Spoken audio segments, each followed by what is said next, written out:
Hi, Scary Recaps here. Today, I'm going to explain the movie The Deep House from 2021. Beware of spoilers.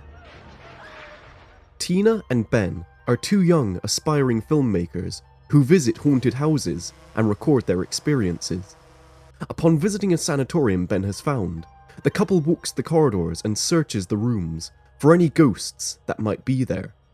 At some point, Tina is left alone until Ben scares her, showing that there is nothing haunted about this place. 3 months later, Tina exercises holding her breath in a bathtub. The couple is planning to go scuba diving in a lake southwest of France. Ben drives the van and the couple arrives at a village to buy some fruit. When they visit the lake, the couple is disappointed when they find out that the place is overcrowded with tourists. Tina tries to comfort him, and Ben goes to get some refreshments. On his way to the canteen, Ben meets Pierre, a local. Ben tells Tina that Pierre is willing to take them to an isolated part of the lake, further deep into the woods. Tina argues and says that they could spend a day or two to relax, but changes her mind when Ben informs her that at that part of the lake there is a perfectly preserved house on the bottom. The couple takes Pierre in their van, who, while guiding them to the spot, tells them a little about the history of the place they're about to visit. The region, he says, suffered many floods in the past, and the village nearby was eventually abandoned. Tina and Pierre chat in French, and when Ben cuts in to ask for translation, Pierre tells them that they will have to cover the last few miles to the lake by foot. Hiking through the woods, Pierre leads them to the designated area. While Ben and Tina prepare for the dive, Pierre observes their equipment. He mentions something in French, and Tina looks baffled. Soon, the dive begins. Ben and Tina descend to the bottom of the lake with their special drone named Tom. Via their radio communication, they talk about Pierre, and Tina says that he is weird to the point of being unsettling. On their way down, the couple finds a red car. Ben puts on some relaxing music, and they reach the submerged property. Passing above the gates, they find a mausoleum with the name Montignac on it, and Ben teases Tina, acting like Jesus Christ. Beyond the mausoleum, the couple approaches the house. A lock on the front door prevents them from entering. Ben and Tina search for a way inside, but everything is locked shut. They find a window and open it, and a fish startles them both.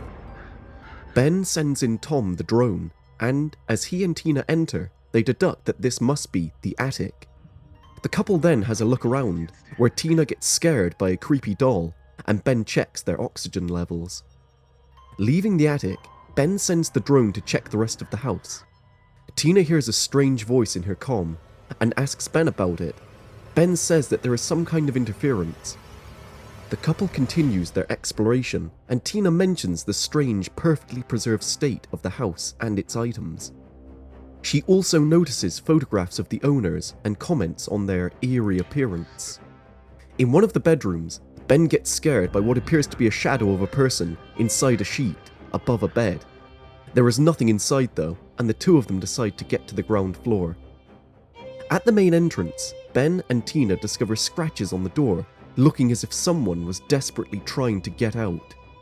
A noise like a piano alerts the two divers.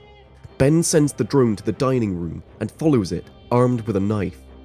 The drone notifies them that it senses movement, but the couple finds nothing. Yet, they are both starting to freak out. Ben and Tina find pictures of children missing on the wall. They enter the kitchen and the drone appears to malfunction again. Ben and Tina see a large crucifix on the wall and discover a secret door behind it. They manage to take the crucifix down and open the door. In the secret room, they find tapes and cameras, but what's more unsettling is the two dead bodies they find chained from the ceiling and a pentagram on the floor. As they examine the bodies, both wearing fearful masks, a door opens and Ben goes alone to investigate. He says to Tina that he sees more cameras. Tina urges Ben to leave and they both ascend to the room from which they got inside the house. Unfortunately, a brick wall has miraculously appeared on the window, and the two divers are now trapped. Tina panics, and Ben asks her to calm down, as not to waste valuable oxygen. He mentions that they must have entered the wrong room when suddenly a little girl appears, screaming behind Ben, and Tina gets more frightened. Ben sees nothing there and says to Tina to remain calm and control her breathing. He tells her that everything is going to be fine, and together they go to find the way out. The couple tries in vain to break the windows, and while they bang at them, a fish passes in front of Tina.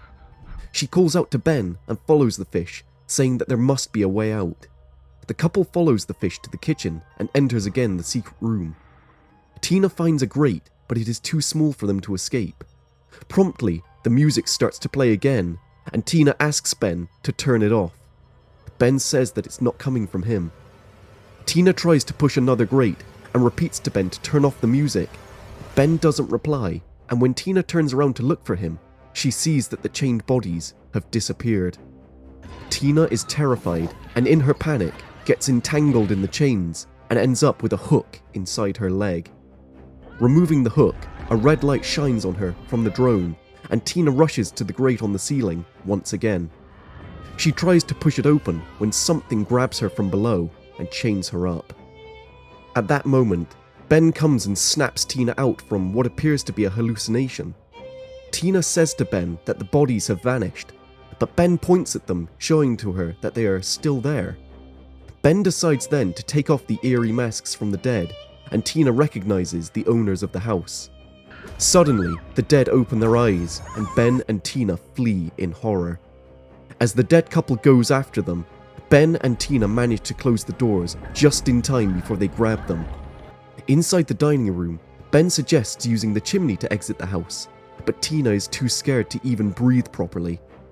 Ben helps her to maintain her calm and sends the drone up the chimney.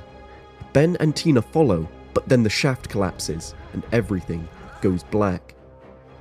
Tina regains her consciousness and finds herself separated from Ben, who is in turn locked in a bedroom. As Tina is vainly calling out for Ben, Ben investigates the room he's in. He discovers that Pierre, their guide, is Montagnac's son. He tries to connect with his drone and communicate with Tina when the door opens. Ben hides under his bed as Mrs. Montagnac enters the room. Meanwhile, in the dining room, Mr. Montagnac appears and chases Tina. Ben gets grabbed by a girl, Sarah Montagnac, and Tina succeeds in evading Mr. Montagnac. Tina searches for Ben, and as she enters a room, she finds him standing there idly. She talks to him and asks him if he's alright, to which Ben replies that they are out of danger now. Tina says that he's in shock and tries to bring him to his senses. Tina then feels that something is in her suit and tries frantically to get it out. She takes out her knife to stab it. Ben tells her to keep calm and informs her that it is a snake. He tells her to open her mouth and let it in. Tina pushes Ben away and takes off her mask. As she puts it back on, Ben tells her that it is the house that does all these things, the house that knows their fears. Ben takes Tina to the cellar. He takes down a cupboard and reveals a secret entrance to another room. Ben says that this is the place where everything begins. Tina is scared and confused, and Ben reveals to her what has happened there. In a film reel, Mr. Montagnac and his son Pierre are seen abducting kids and sacrificing them. The locals, however, found out about this and came to avenge their dead children. They killed Sarah, Pierre's sister, and chained Mr. and Mrs. Montagnac from the ceiling, putting masks of shame on them. As Tina watches this, the screen gets ripped and Sarah appears. Ben asks Tina to join them, but Tina backs away. She flees, leaving Ben behind with Sarah. Tina enters a cave and Ben catches her, telling her to stay with him there. As Ben attempts to kill her, Tina stabs him in the shoulder and Ben is shocked out of his demonic possession. Tina tells Ben to follow her out, but Sarah appears and stabs Ben in the chest. Ben falls dead and the Montagnacs attack Tina. Tina breaks free and ascends a passageway that leads out of the house. Leaving the estate behind her, Tina rejects her equipment as her oxygen has been depleted and swims upwards. But before she can reach the surface, the air in her lungs is all gone and she drowns. In a post-credit scene, 2 new divers are being escorted by Pierre to the lake.